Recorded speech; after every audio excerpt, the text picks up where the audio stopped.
Hey guys, this is OddOneGaming. This is going to be another Raid Shadow Legends video. Today we are on the test server and I wanted to make a video on the new fusion champion Strategos Islin. I'm always trying to say his name, hopefully I say it right. And I want to test him in different areas of the game because his kit overall is a pretty good kit.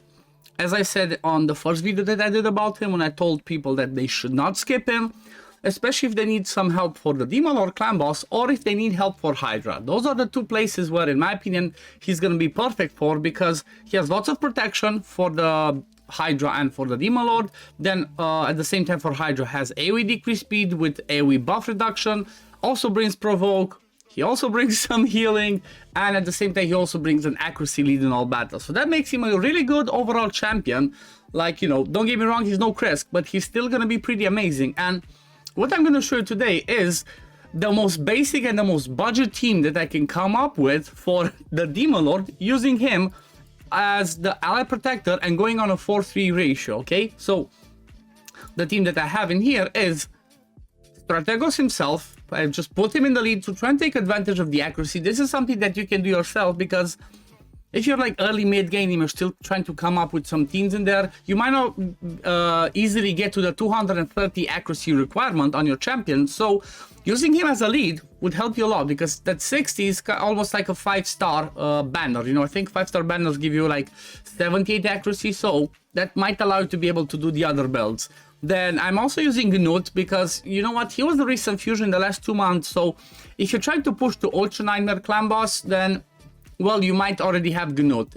If you don't have Gnut, then Gnut can be somebody else that brings you the right debuff. So for this type of team, this is a killable team. The buffs and debuffs that you're looking for are ally protection and increased defense, which he does himself, okay, on this one. He also does the counterattack and shield all himself, which is amazing. Then after that, what you're looking for is, first and foremost, decrease attack, okay? Gnut does that in this team. He does decrease attack, because he has it on the A2. He also does weaken, counterattack on himself, and then he brings damage. He brings a lot of damage with this one, I'm not gonna lie, and he's just a good overall champion. So I wanted to show something together. Then the next things that you're looking for is trying to get decreased defense, weaken, poisons in there, maybe an ally attack, buff extension, depends what you have. So honestly, I'm just using Deacon in this team for his leech, so I don't have to put everybody in lifesteal. And then for his decreased defense, I'm not using his A3, I'm not using his lead, okay? Just keep him in there. I could even put him in the lead if I wanted to, but not sure if that's mandatory. Maybe that would work better if you cannot hit those speeds, but I feel like 60 accuracy is better than that 90% lead. But obviously this is gonna depend for your team. Then after that, I just brought in 2 rares. Like I said, I'm trying to make this as free to play as possible. I'm bringing in Mark for the block debuffs that she brings and the increased defense. I mostly care about her block debuffs because this is what is going to block the stun in the team that I'm going to show you. And then I'm using Valerie, which is a farmable rare, which is the most basic buff extender that you can get. She does buff extension on this one, plus also puts a baby increase attack. Doesn't help by a ton, but you know, it can be helpful. So this team is gonna have a setup, and you're gonna see that in the video. Let me show you the presets as well, just so you see. So I have him prioritize the A3. This is the most important thing. Then for Gnut, I make him prioritize the A2 because I want the decrease attack always to happen before the AoEs, okay? So that's why I make him prioritize this instead of the damage. If you have several champions that do decrease attack in the team, then you might be able to switch it, but because he's the only one for me, I make him prioritize this one. Then Marked, I make her prioritize the block debuffs, like I said, because that's the skill that we care about. You could even turn this off because you don't really care about having decreased accuracy on the clan boss, so you can turn it off and move on with your day. Then for Deacon, like I said, I'm turning off his A3. I don't care about that third meter control. I just care about his decreased defense and about his leech on the A1. And then Valerie, I make her prioritize the buff extension, okay? This team does have a little bit of a preset on Ultra Nightmare, so you're gonna see that in the video. I'm just gonna play the video of the run because it's like a 7-minute run. I'm gonna make it 2 times speed, so after we're gonna come, see the damage, check the build, so see you in a bit.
Okay, and we're back. So I managed to do 26.95 million, so roughly 27 million damage, which brings me in the easily 3Q to nightmare territory. Okay, if we push this a little bit more, it can get to 35 million, which is a 2 key. Now, this team is not going to be affinity friendly in this, in the way that I showed, in the way that you saw the preset, because we're using Mark's block debuffs to block the stun. So let me show you that on the calculator. I'm gonna have the link of this one in the description and in the pinned comment, so you can maybe copy it and you might be able to swap stuff like this. But you know, I try to use the most basic champions. You might have better ones. You might have somebody that does block debuffs on a 3-turn. You might have a block buff extender such as Sandrash, such as Anchorite, Godseeker. You know, there's plenty of better options out there. I just tried to do the most basic as I could because I want to start off by showing him as a good champion in a basic team. So like I said, for affinity, this might not work perfectly because we Mark's block debuffs is only on 1 turn. If we face Spirit, well, the team would go out of tune. However, I think what we could do is just do like this. Let me see. So just have her put the block debuffs over there, and then we are affinity friendly. So instead of delaying her A3 for 2 turns, like we're doing now for Void, you could delay it only for 1 turn, and then you would block the decreased speed, and you would be affinity friendly.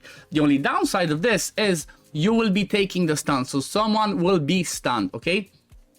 And if that happens, if somebody is stunned, if it's Deacon, you're fine. If it's Gnut, again, you're fine. But if it's anybody else of the 3 that make the tune work, then you're not going to be okay. So you have to be careful with affinities. You have to, like on Spirit at least, the stun would go to somebody that is Force, which is nobody in the team, or somebody that's Spirit. We have 4, let me see, 3 champions that are magic. So actually the ones that make the tune, Strategos, Marked, and Valerie should not take the stun unless their HP is really low. So the stun should go for Deacon and Gnut, which means that, you know, this team could also be affinity friendly. You'd just be taking the stun. And the best person you would want to take the stun would be Deacon Armstrong, because you don't care about him doing the skills at the right time. Whereas Gnut, you want Gnut to do the A2 before the AoEs, so that you have that decreased attack before the AoE A1, and then it's going to be for the AoE A2 as well. Otherwise, it's going to be a problem. You're just going to die. So let's have a quick look now at the builds. So, Strategos, I'm going to show you this. Nobody has accessories, okay? This is the best way I can show it to be as relatable as possible, because I have a max Great Hall, so, you know, I cannot remove my Great Hall. So, I just did not put any accessories for anybody. So let's check Strategos Islin. I built him in a Stalwart set because that's one of the best ones to get on people that do ally protection for killable clan boss teams. He's running at 241 speed and then survivability stats. I didn't want to give him accuracy, he just has it. I didn't care about his damage stats. I just wanted to hit the speed and give him as much survivability as possible. Then these are the masters that I use on him, especially one, the War Master. And honestly, I took the support shoe because I don't really want him to take the stun, and he shouldn't normally because he has the counterattack and the clan boss avoids that, but still, I want to take this, then I want to take the shield bearer because he puts a big shield on himself that can help, and then I went down this side. Maybe I should have even gotten lay on hands because he also heals from his passive, so the bigger the heals, the better, obviously. And honestly, lasting gifts, I'm not sure if you really care about it, but there's nothing else that helps us, so might as well I took this one that could help in other areas. Then Gnut, I have in some perception, crit damage, just random sets. I mean, his damage might look high, but his defense is pretty low, okay? Normally, for this one to be considered high, I would have to have like 5k defense. So I tried to do him as budget as I could. I'm on the test server, I have no optimizer, so I just threw some pieces on him so that he has the right speed. Accuracy, again, is a bit overkill, but like I said, the Great Hall gives me 80 straight up, so I cannot take that away. But yeah, just try to get your Gnut to the right speed and then give him damage with some accuracy. The accuracy doesn't have to be too high because, like I said, you have 60 accuracy from Strategos in this team, and if you use him in dungeons, you can use Gnut's lead, which is 80, so that means you can always keep your Gnut at around, I don't know, 180 accuracy should be just fine. So yeah, that's Gnut. Oh yeah, these are his masters. I took him to Giant Slayer, and then I took him to Master Hexer because you want a chance to extend that decrease attack and that weaken just in case, you know, something bad happens. Then I have Deacon, which I think it's exactly the same masteries as Gnut, just War Master. And then I also took Sniper because I want an extra chance to land that leech, you know, higher chance, because it's only, what, it's 50%. even though it's each hit, you want as high of a chance as possible, because this is how your team heals. They heal a little bit from Strategos' heal from the passive, but also they heal from the leech, which allows us not to build lifesteal on everyone. And I run Deacon in a Guardian set. That helps you mitigate a little bit of damage. Okay, so Guardian set is really good. Like, you know, if you can get some stats in there, you don't need to have 100% crit rate like I have. You just need to hit the right speed and then the survivability stats. Keep in mind though, if you're gonna have Deacon be the one that takes the stun, or whoever takes the stun, try to get as little HP on them as possible, because the higher their HP, the faster they will die from the stun hit. Because this team, I don't think is gonna die from the AoE hits, it's just gonna die from the stun hit. So, you know, it worked pretty well. Then I have Mark. I actually put Mark in a toxic set because I have nobody that does poisons in the team, so I want to have a little bit of poison in there. So she's in toxic. This is her speed. Again, close to 100% crit rate, but mostly survivability. Try to aim to around 2,800 defense, because you're going to have increased defense all of the time. And after that, just pump other stats into either damage or into like HP. Unless they will be taking the stun, then you don't want to give too much HP. And then Valerie is in a Guardian again for more damage mitigation, the right speed, survivability, no crit rate, barely any crit damage, and yeah, nothing too crazy on her. She's just in there to make the tune. As you saw, most of the damage that we did came from obviously Gnut, Islin, and then some of the damage from Mark because of the poison sets. But obviously, this is the most budget team that I could come up with. You can always replace champions. You can bring other people that bring something else along Leech. Like, there's Corpse Collector. I think that's her name. Or, yeah, I think it's Corpse Collector. She brings Leech, but she also brings Poison, you know? Or somebody else. Instead of Gnut, you maybe bring somebody that does decrease defense, weaken, and decrease attack, such as a Feign. Even though she's a bit squishier. But, you know, look on your account and make sure you cover the right buffs and debuffs like I mentioned. But, yeah, Corpse Collector is the one that I was talking about. See Poisons on the A3, Leech on the A1, and just turn off the A2 because you don't care about it. And she could be a viable option if you don't have better options. But yeah, like I said, I just wanted to make a video on the Fusion for people that are debating, like, do I really need him or not? Because he's you know, he's a little bit of a discussion. Some people say he's useless, some people say he's really good. I'm on the side that says he's really good in certain areas of the game if you need some help. If you're a progressing account, he's going to be amazing for you. I just showed you a clan boss team that can be useful with him. But yeah, this is going to be it for the video today, guys. If you do enjoy my content, as always, don't forget to like this video, subscribe to the channel to see when I upload next, and I'm going to see you on the next one. Peace, love, take care, everyone. Bye, guys.